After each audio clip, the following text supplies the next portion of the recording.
Welcome back to the Enfield Talking Newspaper. Now we return to local news with Janet. Asian families have been advised to make their homes more secure after a rise in burglaries targeting gold. Enfield police are concerned following a number of jewellery thefts in the borough during the past few months. It was previously thought that residents were most at risk during weddings, Diwali and Eid, but incidents have taken place around the calendar. Officers are urging owners of gold to keep a photographic record of valuable items so police can identify and return them if they are recovered. Police also recommend investing in a home safe fitted to the wall or floor to prevent significant loss, or using off-site storage such as the safety deposit facility. But residents have also been urged to make use of the security they already have and ensure doors and windows are locked even when popping out for a few minutes. Burglar alarms should also be activated. Detective Chief Inspector Mark Rochester of Enfield Police said, "Bespoke items of jewellery are not easily identifiable as they are not marked with serial numbers. This demonstrates perfectly the need for owners to photograph high-value items in order for police to establish ownership if they are recovered. Our officers are working hard to deter and catch burglars. We are conducting both highly visible and plainclothes patrols in key areas and are working closely with businesses that buy second-hand gold but need the community's help to keep opportunities for thieves to the minimum." Elderly residents with care needs who are living in sheltered accommodation have been told of plans to replace full-time staff employed by the council with agency staff. Enfield Council is consulting residents on designing personalised care packages and replacing full-time carers with agency staff at Dean House in Archers Drive, Enfield Highway, Newstead House in Malden Road, Edmonton, and Len Warren House in St James's Road, Edmonton. Residents were told some weeks ago that a review had been carried out and the council thought that services did not have to be delivered by the local authority. Deborah Fawcett, 53, of Albany Road, Enfield Wash, whose father David Keane, 86, lives in Dean House, criticised the council's move. "They are taking away the extra care services and replacing these with agency care," she said. "This is going to affect my father and other residents, as staff are going to be there for shorter periods of time and quality of care is often lacking. My parents gave up a 3-bedroomed property for the care they would receive there and still be able to live independently. My dad has had serious trouble sleeping since he heard about the changes, and a lot of residents are concerned. Surely they deserve to have a little calm and happiness in their old age." The council says the move will mean that 26 sheltered housing tenants with care needs are soon to have a greater degree of control over how those needs are met. Don McGowan, Cabinet Member for Adult Services, Care and Health, said, "Traditionally, care needs have been met by an in-house domiciliary care service, but now tenants are being invited to contribute to the design of their own care. Every person is assessed so that an appropriate care plan can be made. The new arrangements align care packages in the sheltered blocks to those of people living in their own homes with similar needs, increasing equality across Enfield. The new arrangement encourages people to think about the services they need with their own personal budget." Conservative councillor and shadow member for Adult Social Services, Denise Headley, said, "While we understand the concerns of the community with regards to continuity of care, we have to understand that these services are given to people for free and the council has to provide value for money. You have to be realistic about the cost of care in this country, and it simply cannot be sustained at current levels, which is a huge cost to the public purse." A young woman was so moved by the horrifying death of drummer Lee Rigby on the streets of Woolwich that she decided to organise an event in aid of Help for Heroes. Lucy Mulqueen, 24, from Enfield, is hoping the event next month will pay tribute to the young soldier who died 2 weeks ago. A fete on July the 6th, which will be held at Cheshunt Country Club in Theobald's Lane, Cheshunt, will also be raising money for Macmillan Cancer Support. Lucy told the Advertiser at first it was just going to be for Macmillan. We all know someone who has been affected by cancer. My dad died of cancer in 2009, and so many other people have been affected as well. The Macmillan nurses do a wonderful job. Then when Lee Rigby was killed, we thought we wanted to show our support for Help for Heroes. Drummer Rigby was wearing one of the charity's T-shirts when he was stabbed to death, and since then Help for Heroes has reported a wave of support through donations and merchandise purchases, which at times has crashed its website. During the day there will be a bouncy castle, a football competition, a friendly tug-of-war event, face painting and much more. Entry to that is free. Tickets for the evening event will be £25 and there will be a host of acts, including a laser robot, fire dancers and breathers, and a music performer called Miss Chance. Lucy, who is organising the day with her cousin John Dumbleton, is hoping that the event will raise plenty of money for her chosen charities. I organised a similar event in October and we raised £3,000 for Meningitis UK, she added. We hope this will be even bigger. Hopefully loads of people will come. It is for a good cause. Should you wish to book tickets, you can contact Lucy on 07943 035 001. I'll repeat that, 07943 035 001. Former Enfield North MP Joan Ryan has been accused of trying to determine the outcome of elections at a meeting of the Enfield Southgate Labour Party. A number of senior party members have alleged that during the branch's annual meeting, which was held at West Grove Primary School in Chase Road, Southgate, some weeks ago, Ms Ryan behaved in an intimidatory manner towards fellow party members in an attempt to influence the voting process.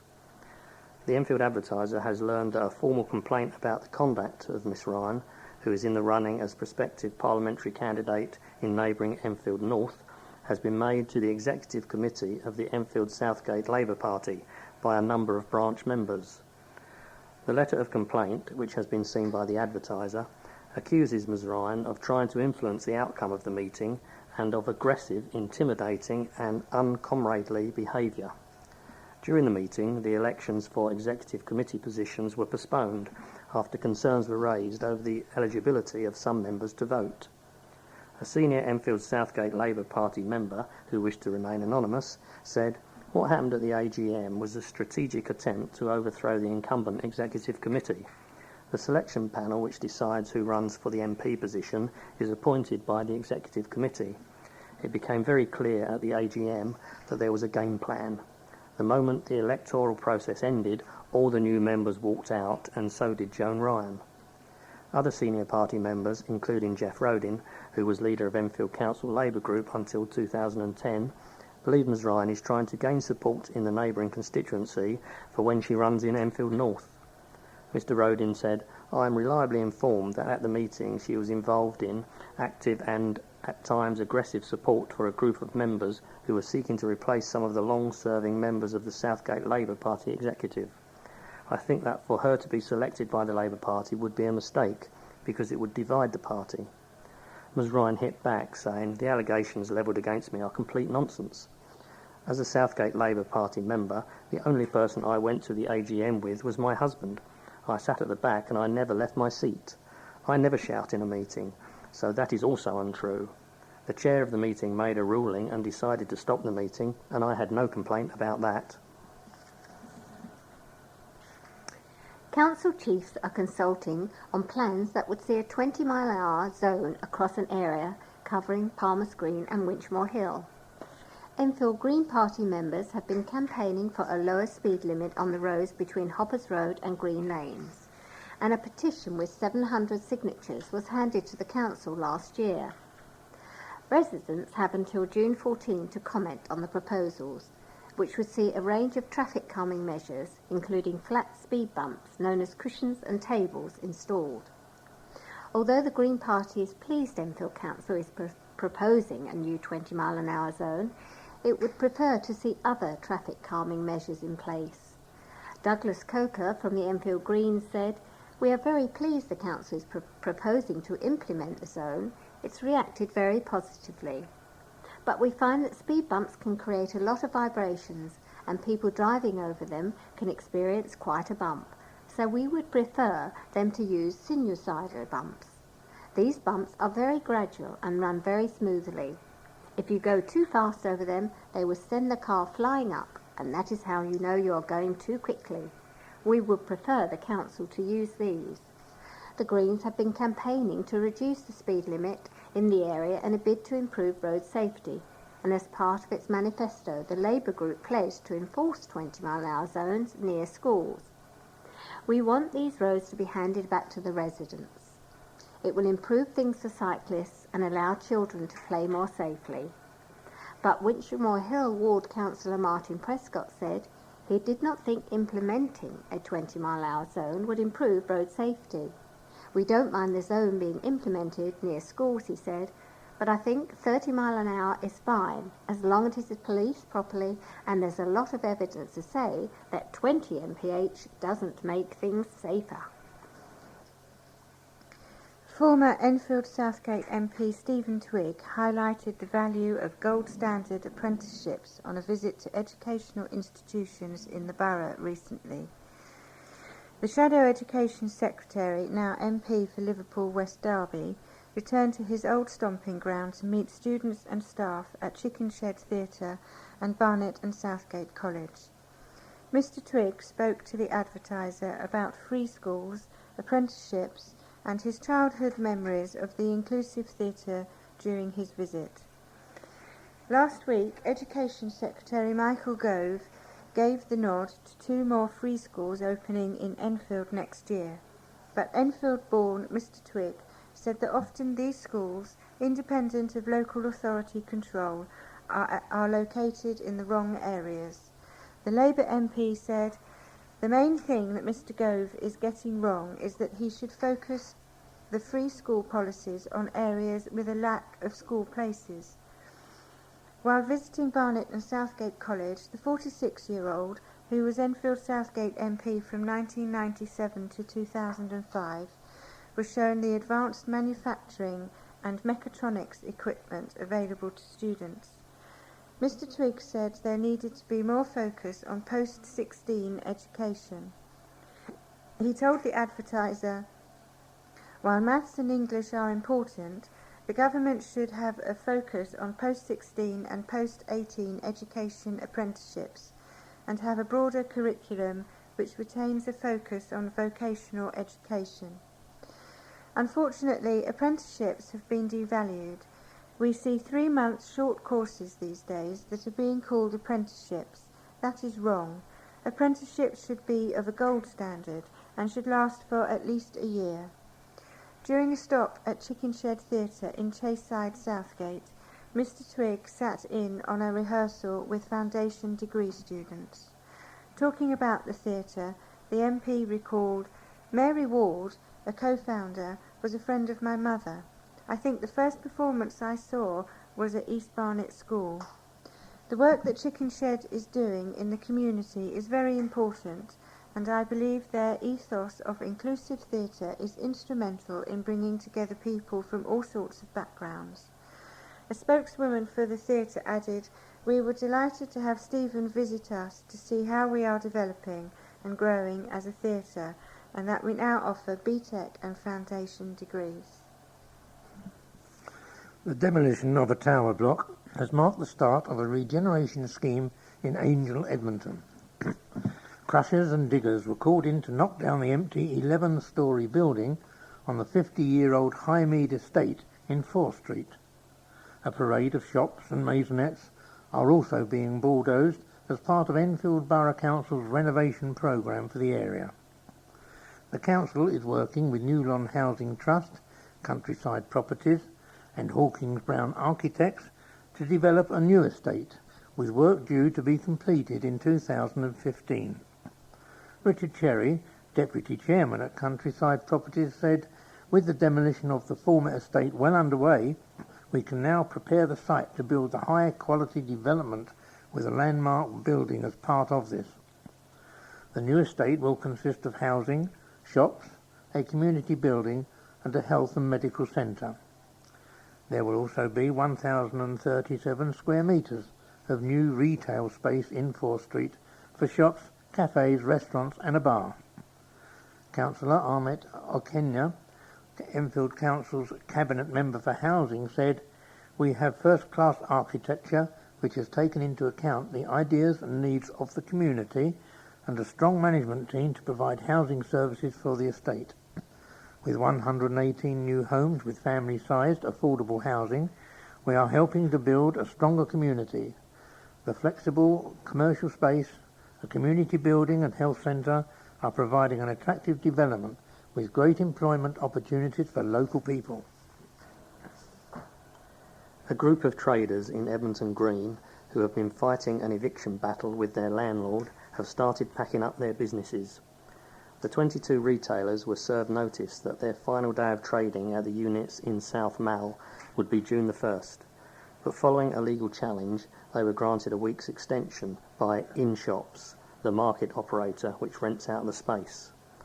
It was revealed in April that St Modwen, the property giant which owns the shopping centre, had agreed a temporary contract with InShops and put the units on the market in January 2012, but the traders were not informed officially until April the 11th this year.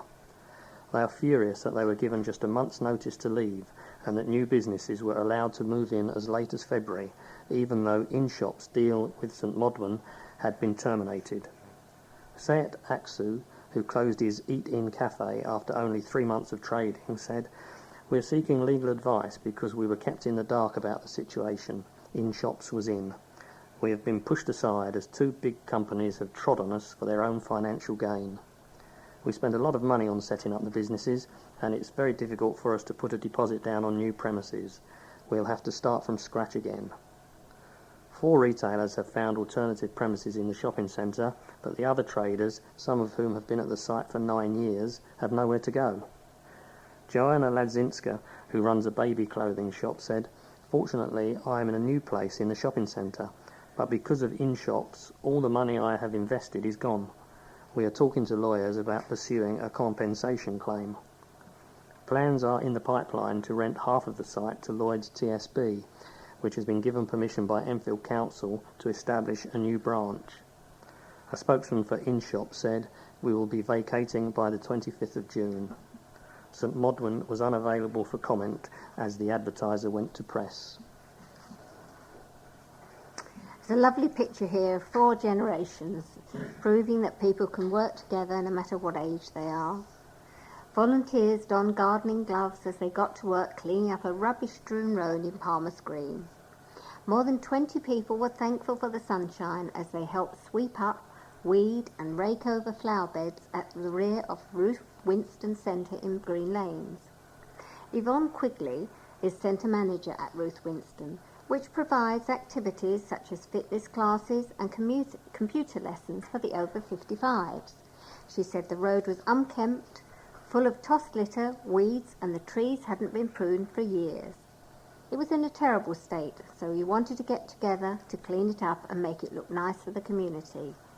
We've been busy pruning back the trees and levelling off the flower beds. It's been a lot of hard work, but everyone's been great. I'm just overwhelmed by how many people wanted to come and help out. It's a real community spirit. I think it's been a big success." The team was also helped out by the 23rd Southgate Explorer Scouts and staff from Barclays Bank in Palmer's Green, who are donating £500 towards the cost of flowers that will be planted in the coming weeks. Explorer Scout leader Joe Fern said, "It's really nice to help out in the community, as well as for the Scouts to mix with different generations of people. It was a great day." Nursery children will be able to cross the road in the comfort of their classroom, courtesy of a new training aid which is being unveiled soon. The Street Feet kits will see road safety officers recreating a scene to show youngsters the basics of how to cross a road. high visibility tabards, school crossing patrol signs, traffic lights and roll-up pavements and roads will all be included in the kit, which is being supplied by Enfield Council. Children aged 3 and 4 will be able to cross the road as many times as they want without being put in danger. Chris Bond, Cabinet Member for Environment, said, "We are absolutely committed to reducing accidents and protecting school pupils from danger. Teaching very young children the basics of road safety means they will know to take care and look out for traffic when they are crossing the road. The younger we teach children this crucial skill, the better for all concerned," he added. The kits will have their first airing at St Andrew's School Nursery in Churchbury Lane, Enfield, on Thursday, June the 13th. The council is also teaming up with road safety charity Break to organise a walking bus event the previous day. It will be the first time more than one school has taken part in a walking bus in Enfield, as 120 primary school children marched through Enfield town to raise awareness of road safety and the benefits of walking. The giant walking bus event will see children with teachers and parents go from Enfield Library in Church Street to the Dugdale Centre in London Road. Pupils will receive a goodie bag, a briefing on why the event was organised and the aims of the walk. It is hoped the event will encourage more people to get out of their cars and use different forms of transport. A teenager has paddled his way into the first Great Britain youth rafting team after only taking up the sport in January. Andrew Skinner, 18, a student at St Ignatius College in Turkey Street, Enfield, will now represent Britain at the White Water World Championships in New Zealand in November. He was in a team of 7 rafters aged 16 to 18 who stormed the selection phase, which was held in Matlock, Derbyshire. Andrew told the Advertiser, "It feels brilliant to be able to say you're going to represent your country. Just amazing. Needless to say, we will all be training very hard over the next few months." The team were up against 8 other groups in the Derbyshire competition, as well as the Great Britain women's team, who are previous medal holders. They outshone the opposition and gave the seasoned women's team a run for their money. It was a fantastic weekend with lots of help and advice from the women's team and the event organisers, added Andrew. The 18-year-old, who is studying for his A-levels, first started kayaking when he was 9 years old.